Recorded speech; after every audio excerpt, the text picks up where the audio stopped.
what we're going to be going over here is an example. We're going to be maximizing our marginal product revenue, and we're going to be doing that through calculations here using linear programming. We're going to have a nonlinear objective function.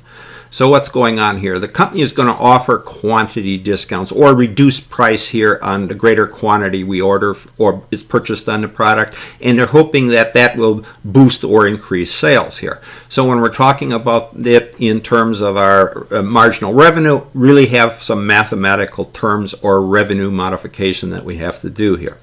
So what's going on here? We're having a decreasing marginal revenue. That is, marginal revenue is going to be reduced to some percentage here of the original sales over the maximum sales on the product. So what we're talking about is really sales discounts or quantity discounts. And we're going to have quantity discounts up to 50% of the maximum sales that we're looking at here for this example that we're going to look at. So it could be any percentage, but let's just use it at 50%. It's easy to calculate. Okay, so what's going on down here is we're going to have three different products, product P, Q, and R here, and we have some established sales price, 90 here for P, 100 here for Q, that's in dollars here, and 70 here dollars for R, and that's based on these first sales that we sell here, quantity of 1 here.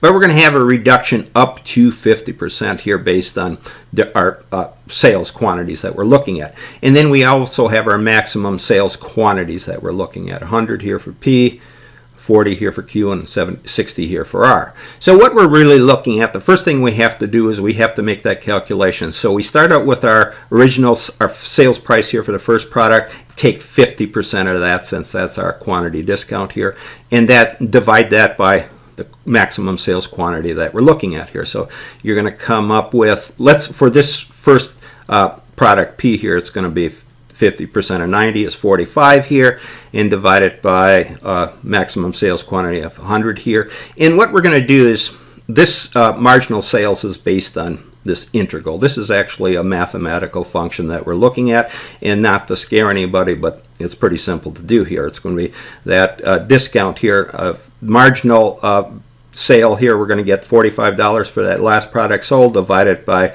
maximum sales of 100 here, times this integral here, P here. P is our product P here. That's really the number of quantity of product P that we're looking at. So to solve this here with this integral, all you're doing is taking P, raising it by 1 more power.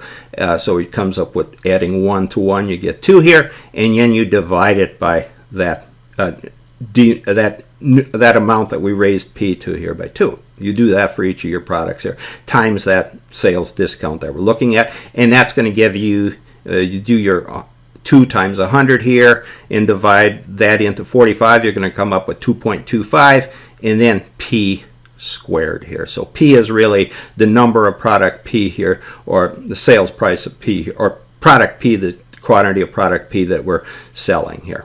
Okay. So that's what we've done here, and you did that. We've done that for, for all 3 of our products, P, Q, and R here. So for Q, what do we have here? 50% of 100, that gives us 50, divided by its maximum sales quantity here, 40, and then that's going to give us 0.625 times Q squared. And then for R, what do we have here? 50% times 70 gives us 35, divided by quantity here of 60, maximum sales quantity of 60 here, and then that fractional amount, that's what, 0.292 times R squared. Whatever quantity we're selling for R, we just square it. That's the mathematical terms that we're looking at here through those sales discounts here. So in this case, just understand it, the first sales here for product P is $90, and then that last sale based on our quantity discount is a sales price here for product P is $45. That's where we got that 50% discount.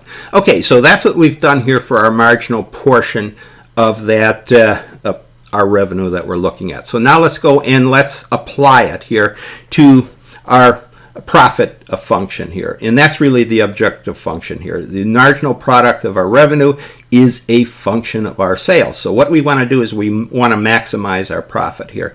So we're going to have some we're going to look at this objective function here, and the only Normally we have all kinds of other costs, but for our example here, we're going to just say that our only cost is going to be some material cost here in this linear program that we're looking at here. So what we're going to do is we're going to take this, let's look at it here. So remember that product P here, $90 was for the first sales price, and then we have to subtract out that marginal amount here. For P it was 0.225 times P squared, whatever the quantity of P is squared here. And then for Q, plus we would add that for our Q, or product Q here, $100 sale price for Q minus its marginal amount here, 0.625, raise it at times Q squared. And then for R here, it was first sales here was $70 here times R, and then we have to subtract out its marginal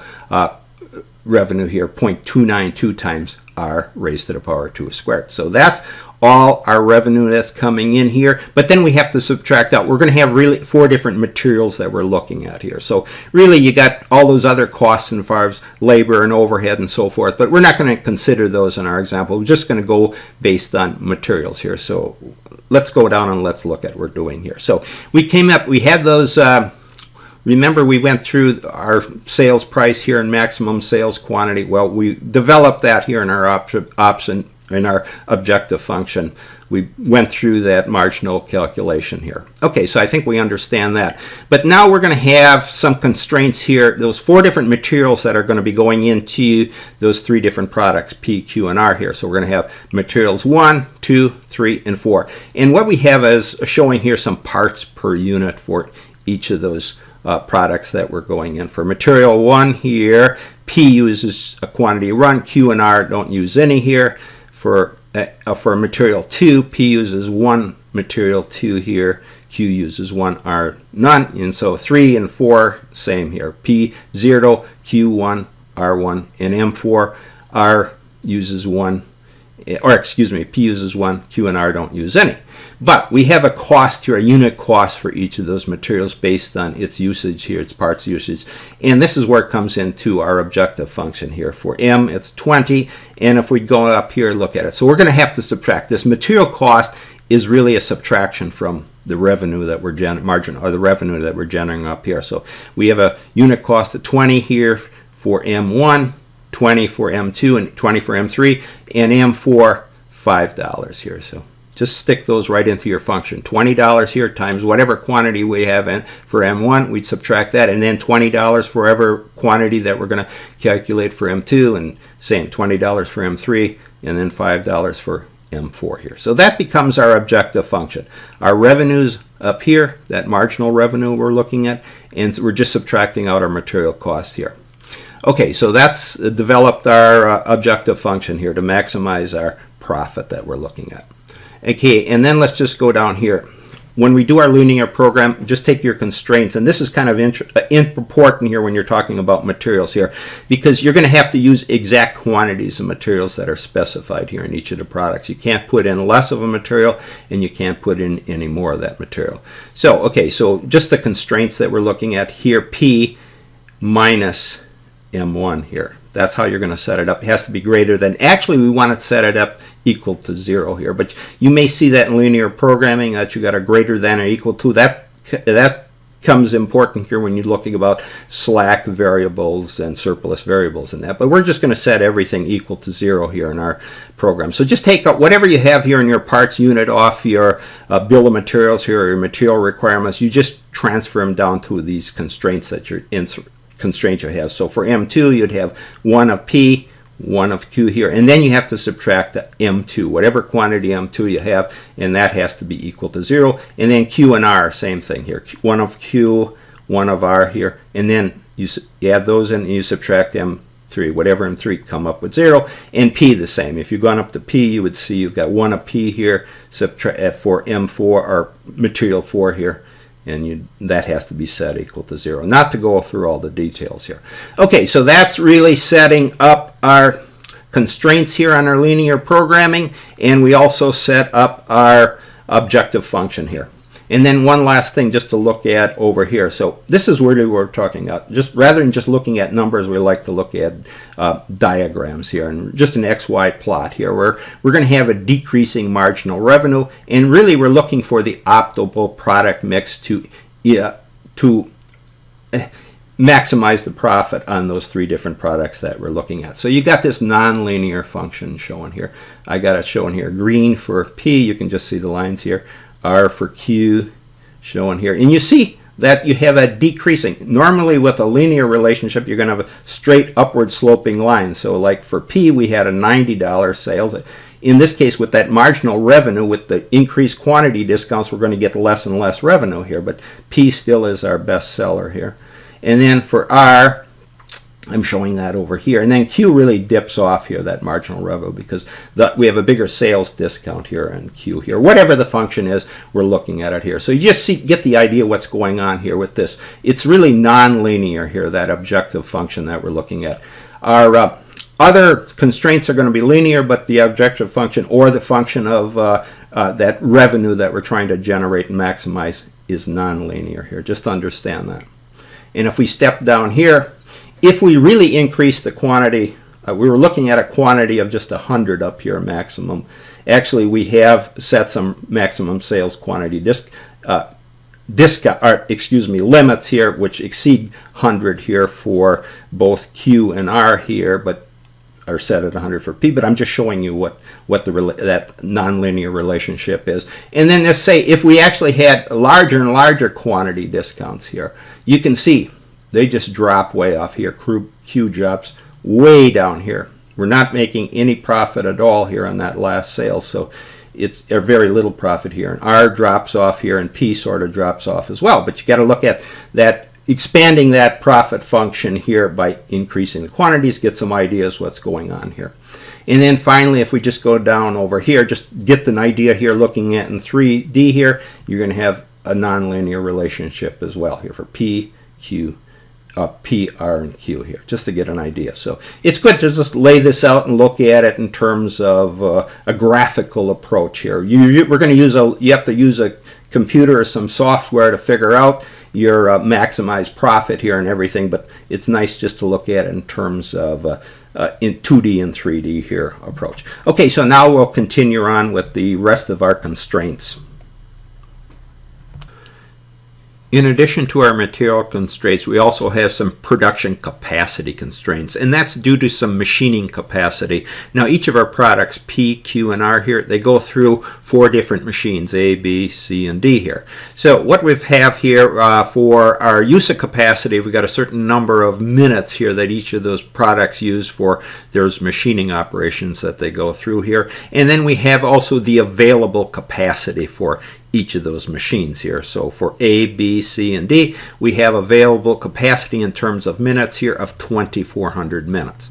Okay, so now for our machining capacity constraints that we'd be setting up in our linear programming. So we'd have, looking at all 4 of those machines here, A through D here, and then what we would do here is just taking the coefficients, or setting up your coefficients here for your machining capacity constraints. They would just come off your production or the use of capacity here. So for P you have 20, for machine A here, for P you have 20, 10, and 10 for Q, 10 for R, P for 20 here. So for your constraints, you just go down here, and then for machine A you would have 20 times P plus 10 times Q here, plus 10 times R here. And that has to be less than or equal to 2,400 minutes. We're not going to set it equal to equality here. We're going to leave it at less than or equal to, because we may not be using all those 2,400 minutes here. In material, we have to set it at equal to, but when you're talking about this machining operation here, we're going to leave it at less than or equal to.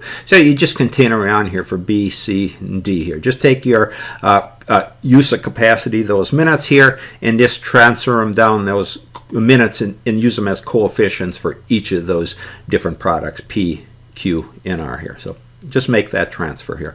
And just leave it again less than or equal to the total minutes available, those 2,400 for each of those machines. Okay, so that's our machining capacity constraints. Now let's just go look at those here in, we're actually looking at it in 3D. So when we're talking about those machining capacity constraints, we really have those 4 different machines, A through D here. Now if we plotted them out here in an X, Y, Z coordinate, you'd come up with some configuration like this here. And the idea is, here's where you're going to marry up those machining capacity constraints, and also we'd have some material constraints. I'm not showing those plotted here, but they would be included in something of this nature here. So what you want to do is, what the linear programming is really going to do, it's going to take these planes, or for these 4 different machines here, those different planes that we have set based on the usage here for P, Q, and R here, the different products, they're going to take, and we're going to take those constraints here and we're going to marry them up to the marginal profit, or that objective constraint here, that nonlinear one that we showed here, that profit that we're looking at here. And this for P, Q, and R here. So we're going to take and we're going to combine those constraints here with our objective function here, the marginal profit objective function. And what we're going to come up with is, looking at it in 3D here, some solution here. Now this may not be exactly portrayed here, but you can understand what's going on here. Those constraints here are there's going to be some intersection point here for those different quantities for PQ, product P, Q, and R here. They're going to intersect here with those material constraints and those machining capacity constraints. We're going to intersect here, and they're going to give us some maximum profit or some solution. So that's really what you're looking at when you're looking at it in terms of a graphical approach here. And that's what the computer is computing or calculated in this case for the software. Okay, so if we go on down here, that was that objective function here that we have here. You can see that your marginal revenue here, and then you subtract out all those material costs here, and then we included those machining constraints in here. But that's what you're going to come up with for your maximum profit, the solution. So that's really what the computer is doing. Okay, so we'll continue on. Okay, now let's look at our linear programming setup. So whatever software package you're using, you're going to be setting up some tables here and feeding in those different quantities that we're looking at and those different constraints. So just looking at a basic table here, what the computer is doing here is you're going to have to feed in, like for each of these columns here, we're going to have rows by column matrices here. So for product P here, you're going to have the first column, Q, let's say our second column, R, our third column, and M1, M2, there's different materials, the next columns here. And then what you're going to do, you're going to have to put in your rows here. And those rows are really based on those constraints that we have here. So just looking at this first set here, those would be those machining constraints, and you just take those coefficients off your machining capacity constraints and feed them into your table here. Putting it in for P, Q, and R here for each of those machines in this case here, that machine A, B, C, and D here. And then you're going to also take off the capacity constraint, and you're going to have some vector form here for those different capacity constraints for each of those machines. Remember, we had 2,400 minutes for each of those machines here. And then you're going to have some slack variables in here, just some zeros here, because you don't have anything in this area here. That coming off those machining capacities, you just have your coefficients here for P, Q, and R, and your vector for the maximum allowable minutes in this case. Okay, so that's for our machining capacity constraints. So now if we just went down to our material constraints here for M2 and M1 through M4, again, just take your coefficients here off your constraint tables, and you would feed them in here for P, Q, and R in those columns here, those constraints. If you go and just take those coefficients off your constraint table here. And then you have one additional constraint here, and that's with those materials here. And you can see, remember we subtracted out here M1, M2, M3, and M4 for each one. So they really become the negative coefficient here for those material columns that we're looking at here. And those are matched up to the different products that we have here, or those different machines, excuse me, machine M1, M2, M3, and M4 for those constraints on the coefficients for the different products here. So just sort of get an idea here. There's really some more technical reasoning behind these negative amounts here, because you're going to get a negative amount when you set them equal to 0 here. And remember, we got a 0 constraint here, our capacity constraint, we want it set to 0 here. So we have 0 capacity essentially because we set up those equal signs, and by doing that you're going to get a negative surplus variable. But you can also look at it in terms of the fact that we're actually subtracting that material here in each of those cases here to come up with the 0 value over here. We're setting an equal to here. So just remember, when you put it into your program here, you're going to have to make sure you get the right, make sure that they're equal to here for those different machining constraints that we're looking at. Okay, so that's your basic table here. So then you just take all those constraints in this table here, and then you would feed it into the, and then the computer would be looking at, we'll go down here and look at that. That was that objective function here. That was that marginal revenue here. All those P, Q, and R here are different revenues here, and those different materials. And the computer will figure out, the software package will figure out what quantities you would have for each of those materials here and those different products that we're looking at to maximize the profit. So going up here, this is what you're going to get for this problem that we're looking at. You're going to get a maximum profit of $5,003 based on these different quantities. The computer figured out those different quantities for M1 through M4. We got the quantities here, and then P, Q, and R, we have different quantities here. That's the quantities that the software or the linear program figured out based on that nonlinear objective function that we're looking at. And then what you want to do here, in this case, you would want to go back into, if your software package doesn't do it for you, you want to go in and you want to substitute back into your different equations here for those different materials and those different product quantities here. And in this case, we're going to come up with this. The software, or the optimal solution, says that machine B is going to be a bottleneck because it uses all the available capacity. So if we went in here for machine B for machining capacity constraints, and we substituted in the different quantities for P, Q, and R, we're going to come up and we're going to bump up against this 2400 constraints here, available minutes that we're looking at here. Okay, so that's pretty much what you're doing here. And one last thing here, again, to determine your different, your profit here, you're going to take all those, whatever P, Q, and R you have here, you just feed it into your equation here, and then you take that M1 through M4 and you put it into your equation here, which the software has done, and you're going to come up with your different profit here. So let's just understand what's basically going on here. And again, we had that nonlinear objective function that we had to include in here. And in our case, in this case here, I used MapleSoft, and I used, let's just go up and look at it here. So I used MapleSoft, their optimization, and what's the thing is here, you're going to have these different options. You're going to have a linear programming, or just an LP function here. And with MapleSoft, it has an NLP solve here. That means it's a nonlinear. You got to go with the nonlinear optimization function here, because we had that nonlinear equation that we dealt with for that marginal profit equation here. So you just have to look for, looking at your software package, you just can't put it into the linear function. You have to have set up some nonlinear, use some nonlinear software here, in this case, to do the problem that we had here. Okay, so that'll summarize our discussion.